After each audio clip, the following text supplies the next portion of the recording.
یه سمند EF7 مراجعه کردن با ایراد اینکه یهو توی مسیر تک کار میکنه و با یه بار خاموش روشن کردن تا یه تایم درست میشه و مجدد همونطور میشه. یه دست کوئل عوض کردم و گفتن حتما باید کروز طرح برج باشه، جواب نداده. دوباره دست شمع عوض کردم، بازم نشده. اینم 4 تا کوئل نوعی که عوض شده و بعدش اتصال بدنه اضافه کردن. دوباره یه بدنه تقویت به دست سیم درختی به این قسمت دادن. یه رله تقویت هم واسه 12 ولت کوئل به این قسمت کشیدم و بازم جواب نگرفتم. اصلا نیازی نیست انقدر این دست سیم تقویت بشه. این ایراد کلا چند تا نکته ریز و جزئی داره و خیلی راحت میشه بدون تعویض قطعه ایرادو در آورد.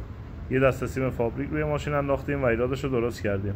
همه ماشین‌هایی که ECUشون از نوع بورش هستش اکثرا درگیر این ایراد هستن و توی سمند EF7 به دلیل حساسیت بالای ECU از همه بیشتره. این خطا فقط موقعی ظاهر میشه که یه دونه یا چند تا از سیلن‌ها بر دلیل ضعیف کار کنن و سنسور موتور کوچکترین نوسان بین احتراق‌ها که به وجود بیاد رو زود میفهمه و به ECU گزارش میکنه. ECU اون خونه رو کامل از کار میندازه تا راننده متوجه بشه و به تعمیرگاه مراجعه کنه و با یه بار خاموش روشن کردن دوباره توی مدار میاد. حالا اینکه یه دونه از خونه‌ها ضعیف‌تر از خونه‌های دیگه کار کنه دلایل زیادی داره که واسه این ماشین به دلیل فشار روغن بالا و قوی بودن اویل پمپ بود که با ریختن روغن 5C کاملا درست شد.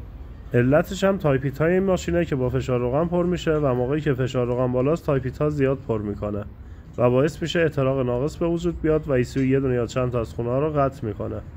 این مورد توی ماشین‌های مدل بالا و تازه تعمیر بیشتر دیده میشه یا کسانی که از روغن اشتباه استفاده میکنن. دلایل دیگر هم توی پست‌های بعدی توضیح میدم.